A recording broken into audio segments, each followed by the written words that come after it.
What if I told you burnout isn't just a result of working too hard? It's the fact that we stopped having fun. And nobody's really talking about that reality. So let's talk about it. The conversation around burnout typically revolves around the outside factors that are influencing burnout. The nonstop reality of work in 2026, the harsh realities of our economy, factors around rest, factors around stress. And while all of those factors are true and real and vital, I think there's one factor that we don't talk about enough. And it's the reality that work, stress, and outside factors alone aren't the whole story of burnout. It's the fact that joy has decreased. We're having less fun. We're spending less time engaged in activities that bring us fulfillment and that are simply enjoyable things that we enjoy doing. And so, with the dominance of grind culture and productivity culture, we've lost a clear understanding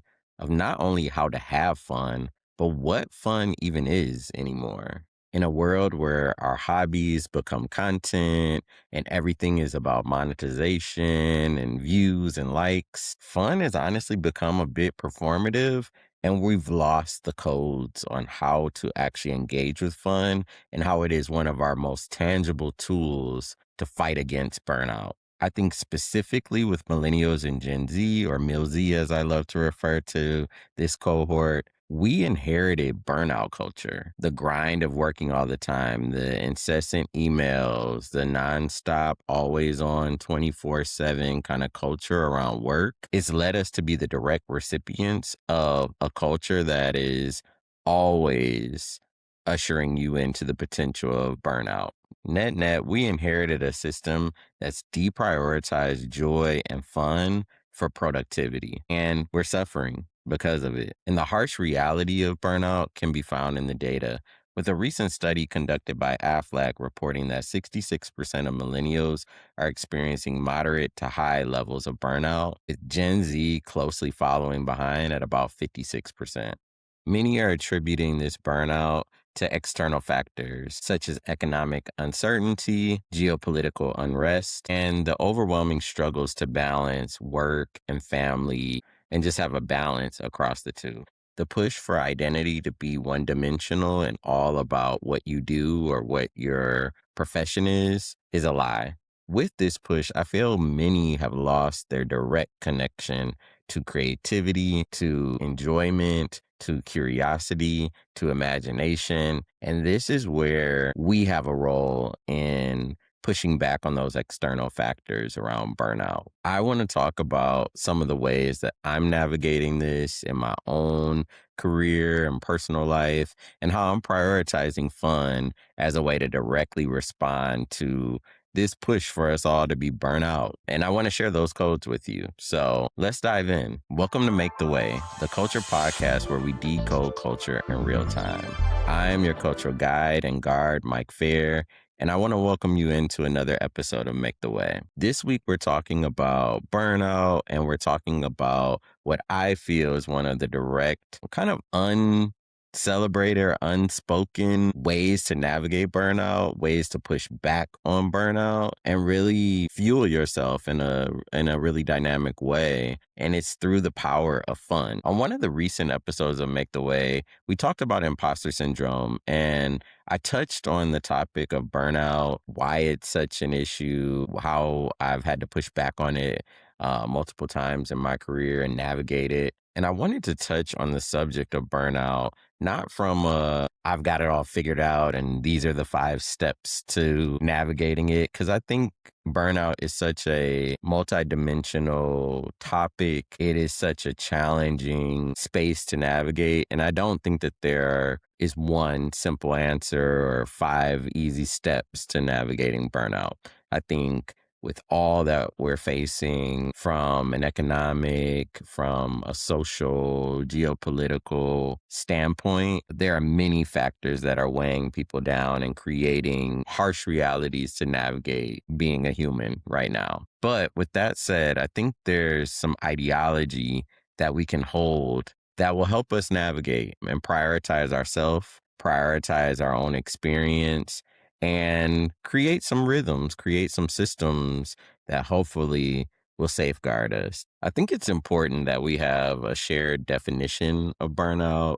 You all know I always want to lean into definition and data to ground our conversations about culture. Psychology today defines burnout as a state of emotional, mental, and often physical exhaustion brought on by prolonged or repeated stress. Though it's most often brought on by problems at work, it can also be driven by stress in other areas of life, such as parenting, caretaking, and navigating relationships. I can say that I've experienced burnout both from the realities of work and hitting a wall based on stress and expectations and pressure, both externally and internally, that I was putting on myself. But I've also experienced burnout based on emotional and mental challenges, navigating difficult things in my personal life and needing real recovery and systems to bounce back from trauma or grief. Both are tangible and real experiences of burnout. I will say personally, in addition to therapy and journaling and rest and setting boundaries and new rules around work or around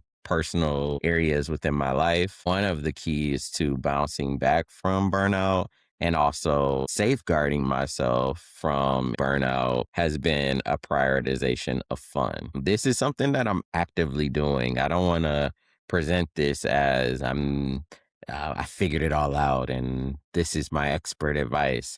No, this is something that I've put in place even right now in the realities of a super busy career and things outside of work, whether that's working with multiple nonprofits, building my personal brand, trying to have fun and have a personal life, and all of those things. I think the prioritization of fun and making it something that is a non negotiable for me has been a lifesaver, to be honest. The first aspect of prioritizing fun in my life has really been learning how to have fun again. I think I've said it many times to my therapist and even to my friends.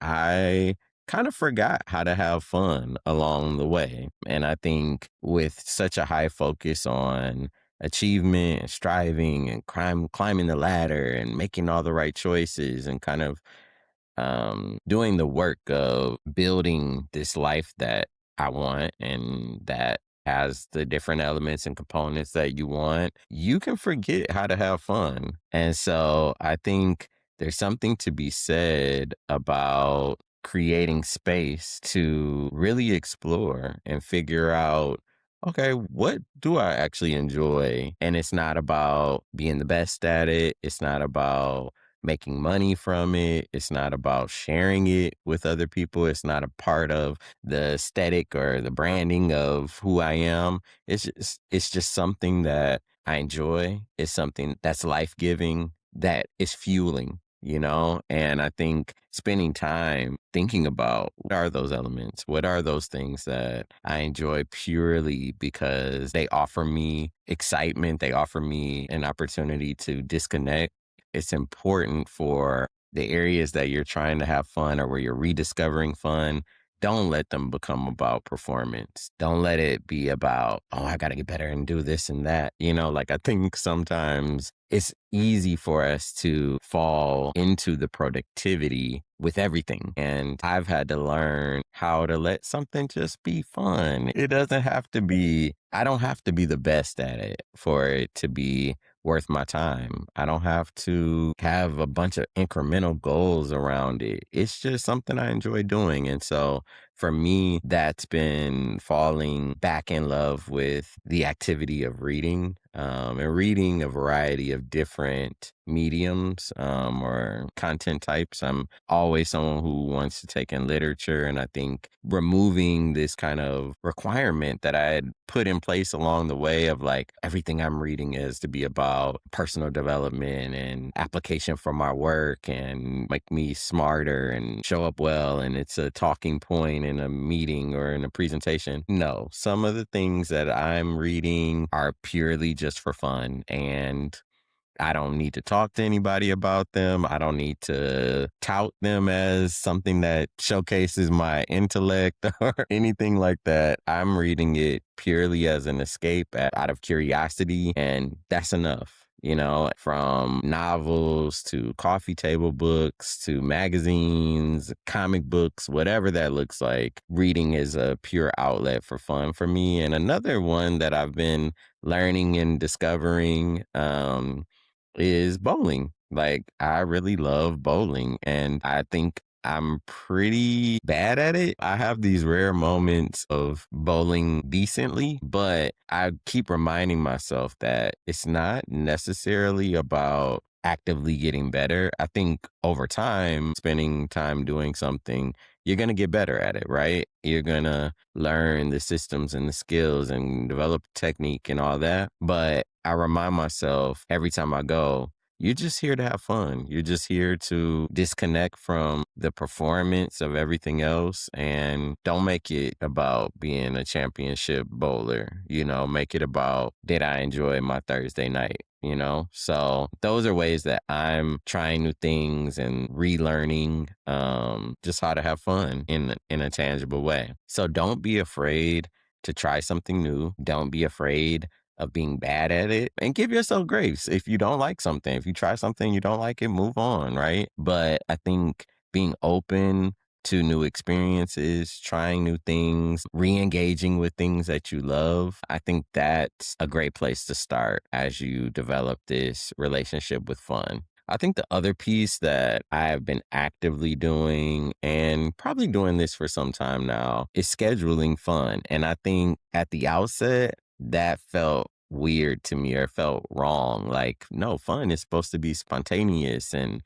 kind of random. And sometimes it is, you know, sometimes we have the luxury of just falling into really fun, enjoyable experiences. What I've learned is if you don't plan for something, it's not a given that it's going to happen. And so, in my own experience now, I am thinking about how I schedule myself for some fun activities every week. Know, if I can squeeze in something that's just a little moment of fun or joy each day, you know, intentionally, whether that's eating lunch out on my patio, listening to a new album, finding those little moments of, this is really enjoyable for me and I want to make space for it. I think even more tangibly, like I'm getting into vinyl and collecting vinyl and making time to listen to my albums and being intentional about that, and like finding space for that in my busy week. That's a moment of, oh, I'm consciously making space for this. So I would say, look at your week. Where do you have some availability? What's something fun that you either know you love and enjoy, or something that you want to try, and put it on the calendar. That's how we ensure that we're having some regular fun in our experience, especially in situation with the busy schedules and the demands at work and the deliverables and all the different things. Make time for fun. Put it on your calendar and hold yourself to stick to your scheduled events for fun. And I touched on this a little bit earlier, but the other piece that I just want to remind myself, is that your fun is just that.